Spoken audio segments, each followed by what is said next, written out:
But of course, long-term change, it doesn't come overnight, right? So it's a process of years, sometimes even generations. And of course, at the same time, we see the Amazon is on fire. And long-term changes we are working on, or the system change, is not going to extinguish the fires, nor it will bring immediate solutions. And this is a tension that I really, grasped really well during my visit in Ecuador while talking with indigenous leaders. Because for them, while they are working on the ground, often with risk for their lives, in very dangerous situations, it's hard to grasp for them how we, at times, what we are doing at our offices far away from the scene of crime, right? Well, the situation is urgent, it's critical. And so, of course, we all have our part, we all have our role, and it's like a big puzzle. And still, as an NGO, I also believe, or as NGOs perhaps in general, we need to keep reflecting on our role, right? Try to find ways to bridge these gaps. And so this is also something that, we don't have a blueprint for this, and we really value new ways, discover new ways to do this together with actors. And we also, or I would like to invite you also today to make comments on this if you have suggestions or ideas, especially in this context which is rapidly changing all the time. I think this can be very valuable, your input. Thank you so much. Thank you.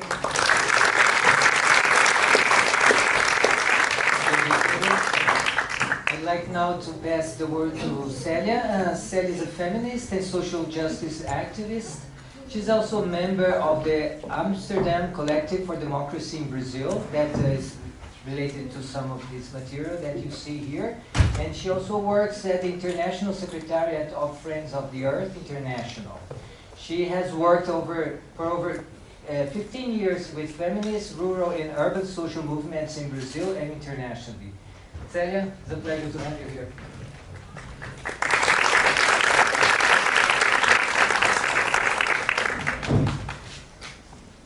Thank you. Thanks so much for the invitation to come and chat today. So my part in the conversation today, and it's the part that I enjoy not only talking about but doing the most, is the action part, right? So what can we do with all of the context and the reality that we've heard about from Fabio and Cinda today? I guess the first thing I was going to ask was whether any of you went to the climate strike. Yeah, so great. Did you yourselves take any messages there, or any demands, or did you see anything or read anything that really kind of caught your attention? Anyone just want to share a message or something that they, demand that they heard from the climate strikes today? Feel free to shout. Did anything catch your attention in terms of demands that the people were taking to the streets with them? There is no another planet to survive. So there's not another planet. Take an action. Yeah, that we have to take action. Yeah, and together. Yeah. Excellent. Yeah. Anyone else? Anyone else take any? Vegan. What's that? Go vegan. Go vegan, right? Yeah. Any other messages you saw on the streets today? Okay. Well, let's see how we go. One of the things that I want to sort of challenge us to do today and to think about is how we transform our indignation and our sadness and our rage at seeing what's happening. And often, we personally have contacts with people who are suffering the consequences on the ground, as well as understanding what this means for the planet. Transforming all of that into action, right? Transforming all of that into being part of the conversation, into being part of the mobilizations, into creating our demands collectively and taking those demands out to the people that need to hear them and need to act on them. Just to say also, and I'll be talking a bit more about this at the end, but there's another climate strike on the 27th of this month. It's in The Hague, and I would really encourage us to think about being there as well. But there's lots of other things we can do too, right? So we'll come back to kind of the what's coming up, let's say, that we can actually get involved with. I really want to speak to all of the structural analysis that we've heard so far today. You know, as Fabio and Cinda have both really explained well, the fires are a symptom, right? We understand the fires as a symptom of a structural model, an unsustainable development model, a model of commodities, of exploitation of nature and of peoples, of which we are a large part, for which we have a large responsibility. And that means that our reaction to that, how we understand our actions and what we can do about it, has to be structural also. We have to think structurally. It's not just about putting out the fires. And actually some of our indignation or our sadness comes from the fact that many of these fires will not be put out. And many of them will start again. And so we've seen just this week actually that there's huge fires that have been started once again, and that will continue because the model remains the same, right? So we're actually talking about system change. And that was a really good place to end, I think, because it helps me to then talk about, well, you know, so how do we do system change? What does that mean to us, right? And what does that mean to us sitting here in Amsterdam today, in the Netherlands, in the EU?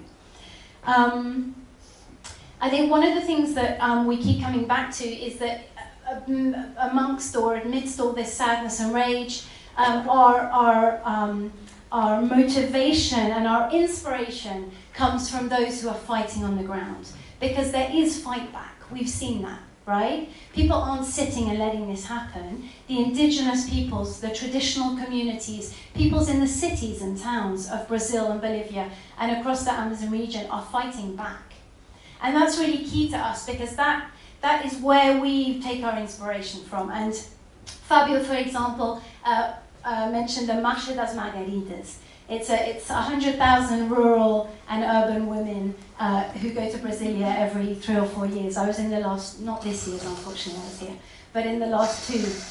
And it is a huge show of strength, of popular, people-led feminist strength. And that is where that is one of the areas where the fight back is coming from. And you know, as we know, you know, we often hear from Bolsonaro himself, but you know, from others who are defending this neoliberal model, that the indigenous peoples have too much land, right? We hear that a lot. You know, they're backwards, they're not civilized, they don't even speak our language, and they've got too much land. And we could be using those territories for mining and for agribusiness and for monoculture, for development, right?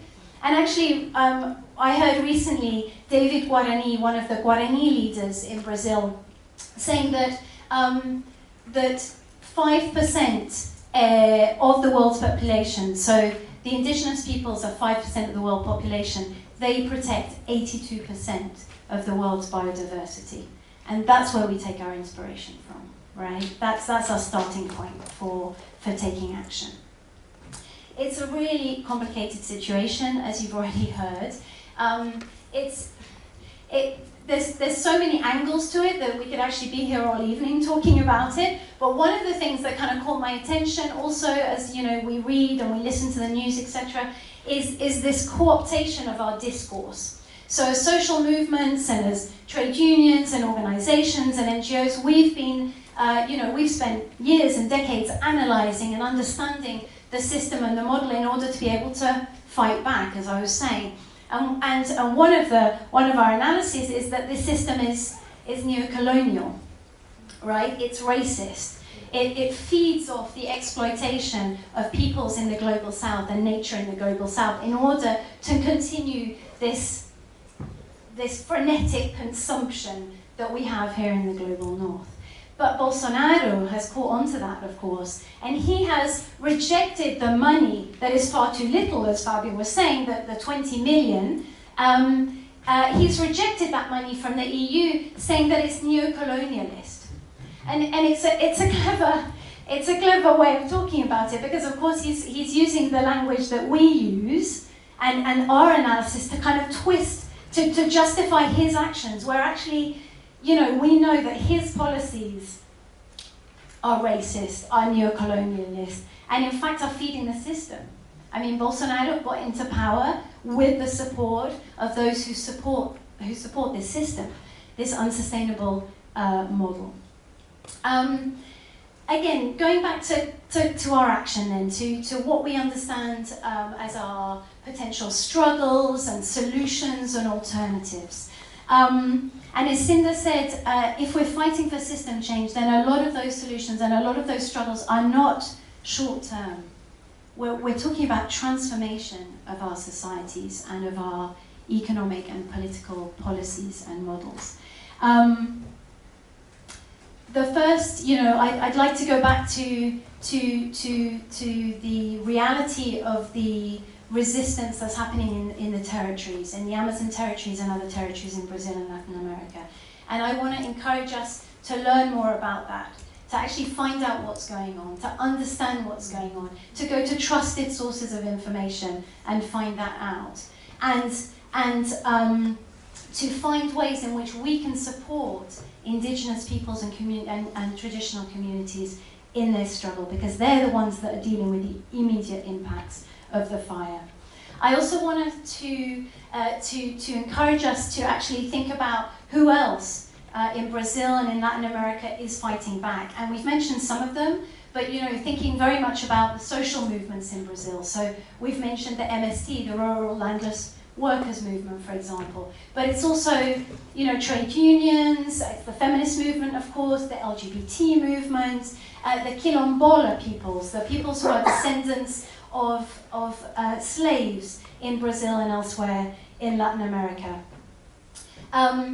They are the ones who are, for decades, have been fighting and organizing collectively to transform society. And as soon as the fires die out, the media attention will die out too, but we can't let our attention die. We have to keep finding ways to support their struggles on the ground. We also have to find ways to fight the fake news.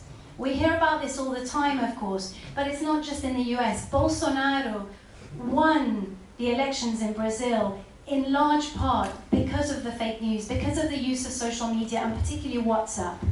And that hasn't been taken forward in Brazil. It should be, you know, the election should have been annulled, in fact, because, of course, the judiciary, the executive, and the legislative powers work together to maintain their power, their right-wing power in Brazil.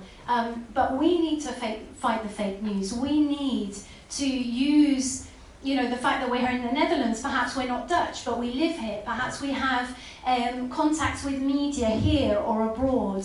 You know, where are spaces for us to dialogue with other people and for us to start really building an alternative conversation about what's going on? Because that's really key.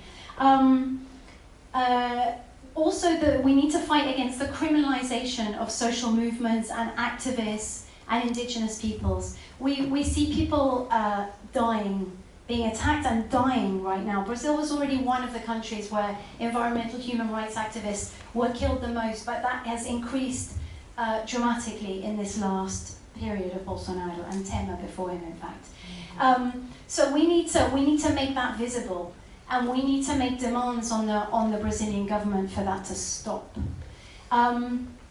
We in the collective, the Amsterdam Collective for Democracy in Brazil, we also believe that one of the ways to transform society and to stop the fires is to reclaim democracy in Brazil. For us, the Brazilian government is illegitimate. They won the elections illegitimately. And we call for the annulment of the elections and for new elections, and we also call for the freedom of this guy, Lula.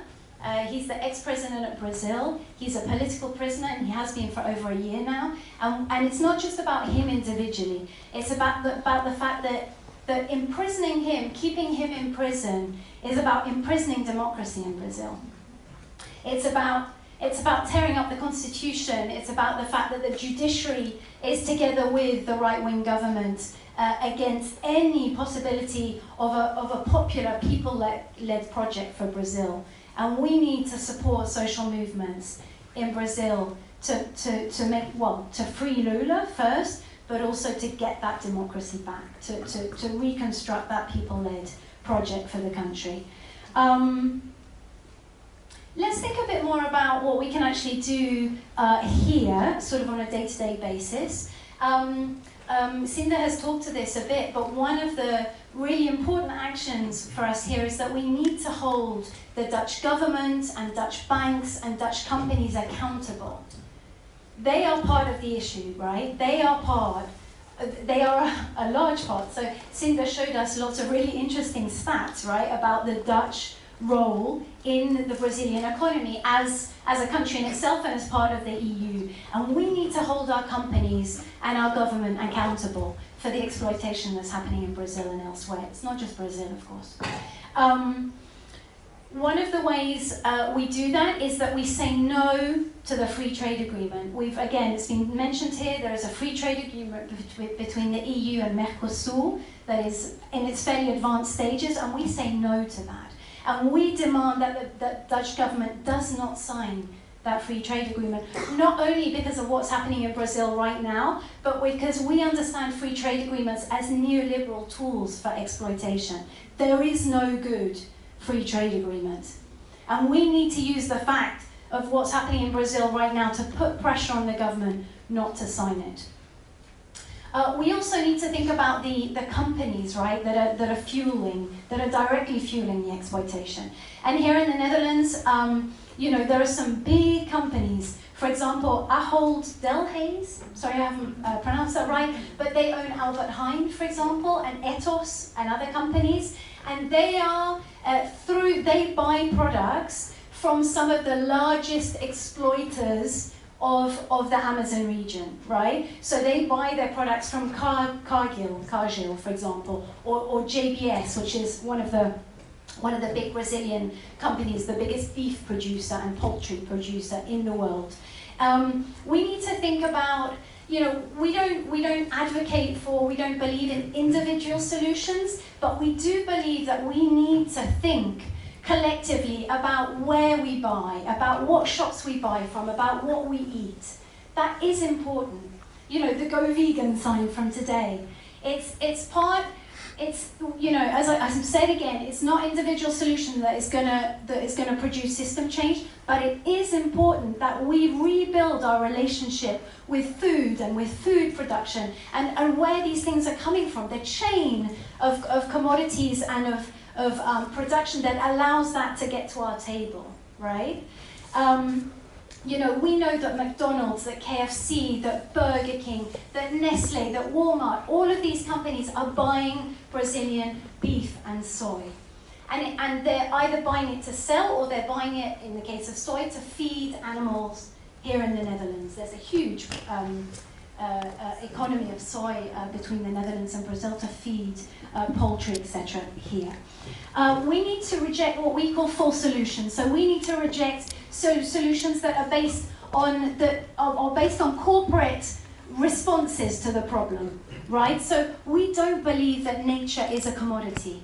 We don't believe that nature can be financialized, that it can have a price put on it. For us, those are false solutions. And in fact, what we're doing is we're just playing into the hands of the corporations who are causing the problems in the first place. So we need to be really attentive to what we call greenwashing, which is where a company might spend a little bit of money on a particular project, which could be pretty cool actually, but at the same time they are spending billions on investment in exploitative practices for profit.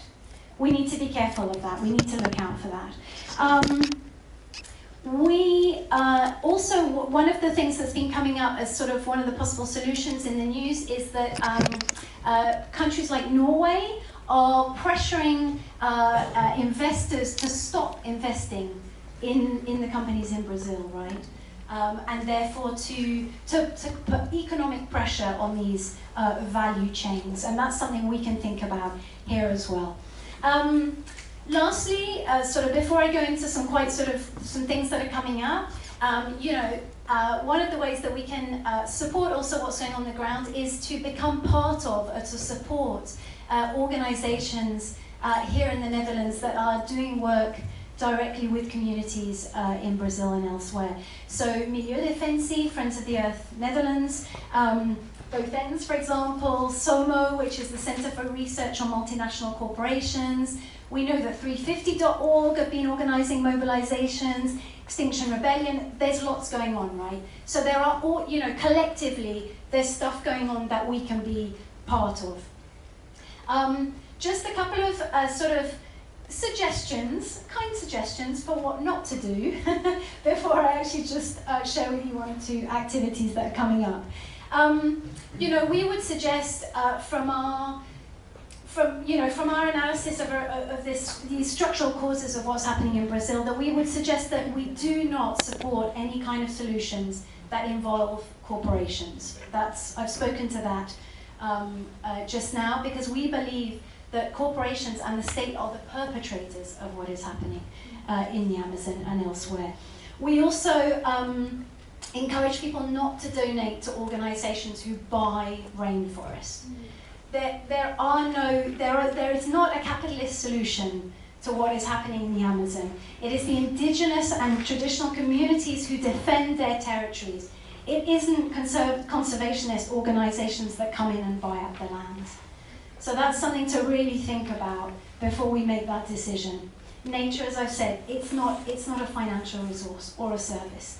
Again, we don't believe in focusing on individual solutions, although we do think about that each of us needs to think about, how we live. Also, I would say don't limit your activism to social media. Facebook, I use it all the time to see what's going on, to see what events are happening, etc. But that's not where change happens, right? It's a dialogue we need to have. There's lots of interesting conversations going on social media. We support all of that, but it's not enough. We also need to get out there. We need to put our voices and our bodies out there with our demands, because we need to be impossible to ignore. That's what we need to be, right? That's the key. I've talked about greenwashing. That's something we need to be careful about. And also just to kind of have a think about, voluntary certification. Again, this speaks to corporate responses to the problem, but we have seen time and time again that voluntary certification of products, so kind of rainforest-free this or exploitation-free that, it doesn't work. That's not what makes corporations change their policies.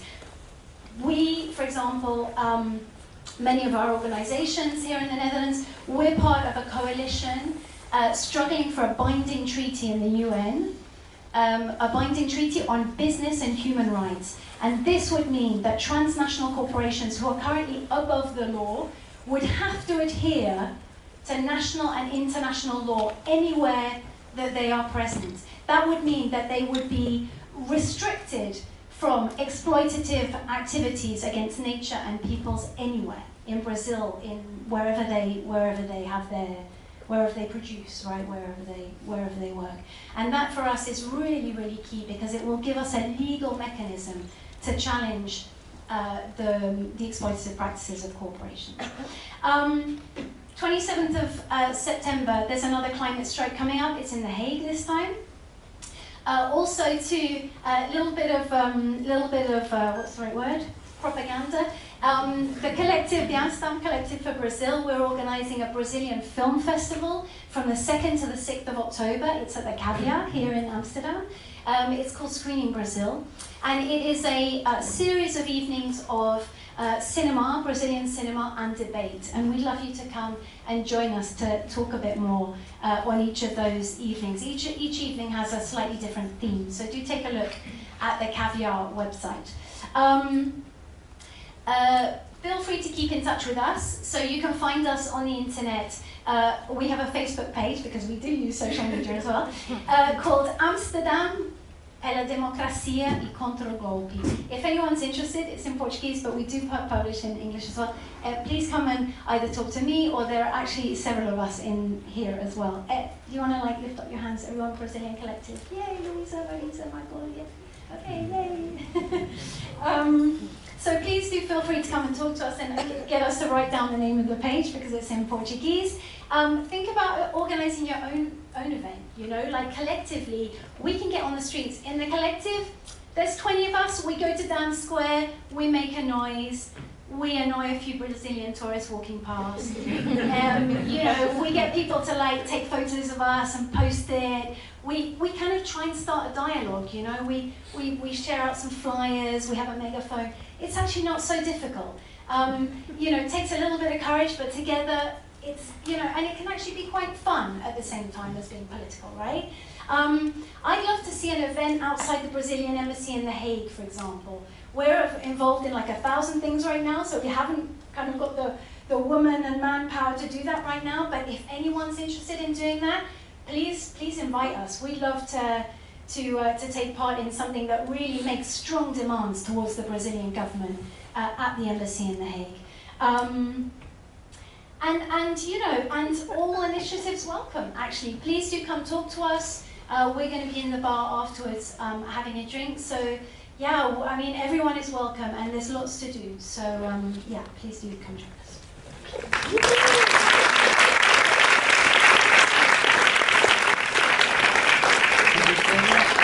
Well, we had 3 presentations. We moved from more contextual to more actions, as you saw.